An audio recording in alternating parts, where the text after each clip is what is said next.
Coming up on Mountain News this morning, an Eastern Kentucky school district announces its first day of school as it continues to deal with the aftermath of destructive flooding.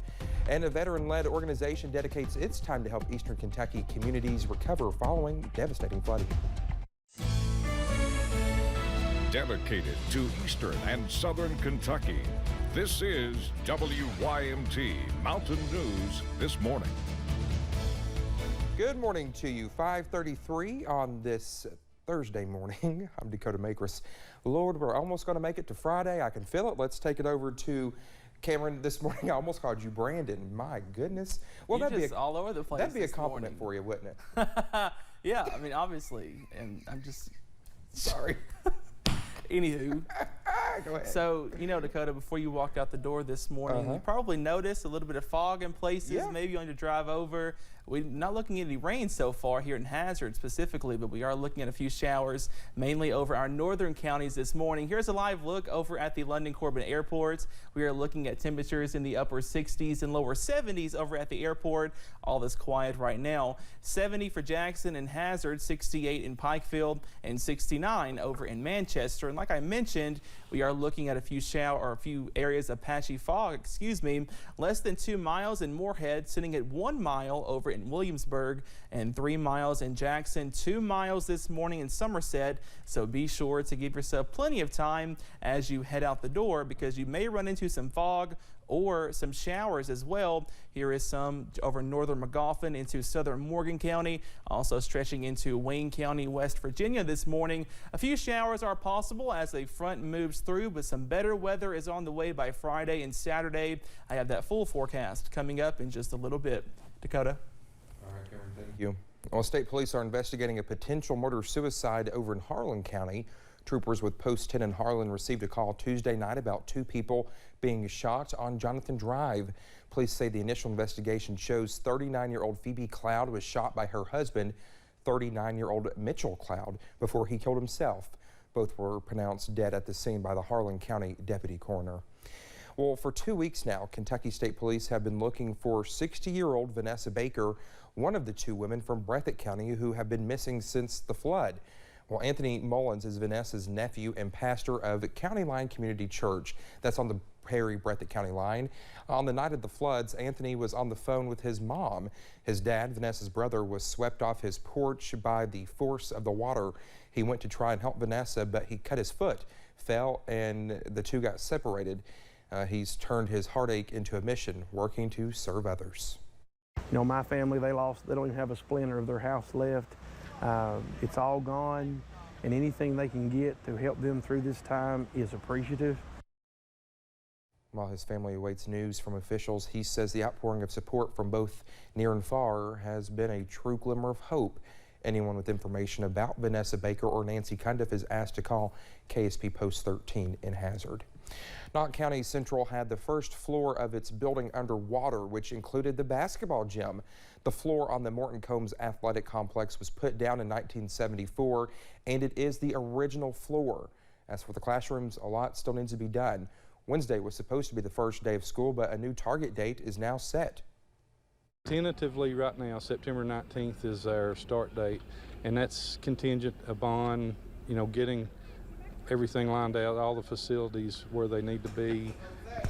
The infrastructure out in the county is going to determine a lot of that.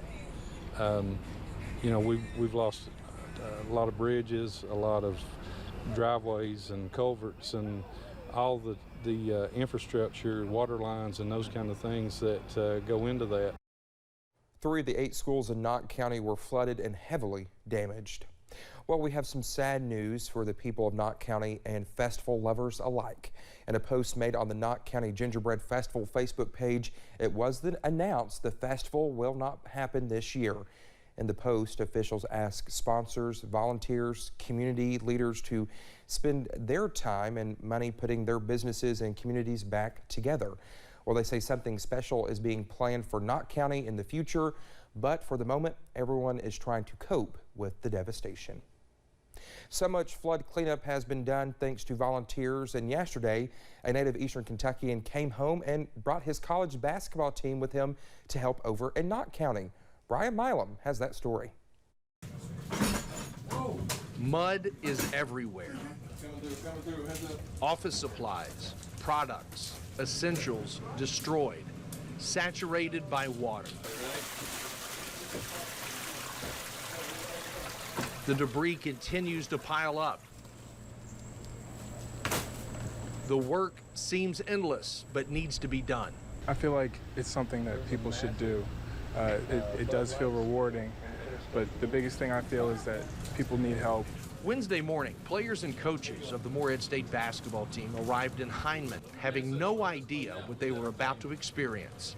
Just seeing like all the water, I feel like I saw the level of where the water was at. It was just crazy to see that there was that much water in there, how much damage it did. We wanted to get out here and get some boots on the ground and actually help. Morehead State basketball coach Preston Spradlin played his high school ball at Betsy Lane, collegiately at Alice Lloyd College. So for him to bring his Morehead State basketball team here, it had to be done because this situation hits really close to home. This is home. You know, this is where my roots are up until 22 years old. Before moving to Lexington and Morehead, and so there's a lot of wonderful people here. There's a lot of great memories. Everything is ruined, you know, and it's a hard thing to see, and so just trying to help people as best we can and trying to make a small impact. In Hindman, Brian Milam, WYMT Mountain News.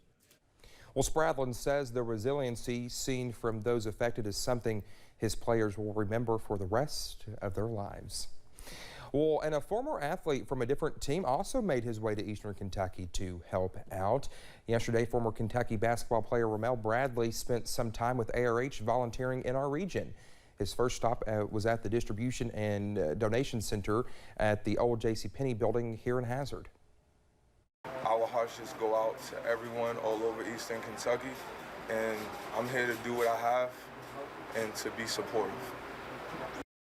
Well, Bradley also works with App Harvest and ARH President and CEO Holly Phillips. He says they have been a great help to people here in Eastern Kentucky.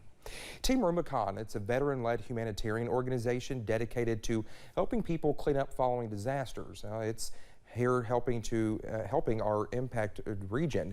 Team Rubicon is operating in Letcher and Pike counties, helping to clean up people's homes following the devastating flood.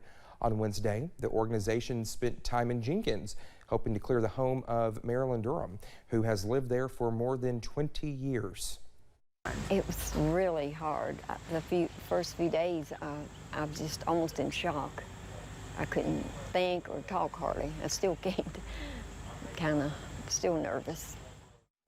Team Rubicon Incident Commander Jarrett Brown says the organization's work can help bring hope to people like Durham and make it easier for them to rebuild in the future. Well, we've seen several stories of people using their skills to help the people of Eastern Kentucky. Austin Shuck and the Appalachian Pioneer Program are doing their part with multiple benefit shows. Chad Hedrick shows us how they are stepping up using the power of music. The images from July's deadly flash floods have torn at the heartstrings of Kentuckians everywhere, countless jumping in to help these communities. Having experienced that myself, it was my goal to just hit the ground running. Austin Shuck is an Eastern Kentucky boy. In 2012, he lost his home after a tornado hit West Liberty. Being in a moment that was kind of similar, I realized if we just sit around and wait for stuff to happen, it's not going to happen. It's why Austin has organized multiple benefit shows to help his neighbors in Eastern Kentucky. One this past weekend was already planned so that his nonprofit could have funds ready to help when disaster strikes. In the coming weeks, 4 others are planned. At this point, we're over $20,000 raised in 2 years, and it's just been through the platform of craft beer, music, and people that want to help in the community. And it's like, that's a pretty winning formula. Local artists from Kentucky are playing in the shows, standing united for their fellow Kentuckians. And I really, really want to show people that even in a time of crisis, you can pull yourself out of the storm, and then maybe you can even take that horrible experience and help other people. Chad Hedrick, WYMT Mountain News. I actually interviewed his mom, Doris, for our special we did a couple months ago, rather, on the 10-year anniversary of the tornadoes over in West Liberty. Well, one show is the Red River Revival in Slade on Sunday. Another is next Wednesday at the Paramount Arts Center. Then 2 will be in Lexington. Now, you can also donate to Austin's nonprofit Appalachian Pioneer Program. We'll have a link over to that over on WYMT.com. We just had this morning, the longest running member on a well-known comedy show prepares to take on a new role as a host of a famous awards show. And some cooler and drier air is on the way as we close out this work week. I have all those details coming up.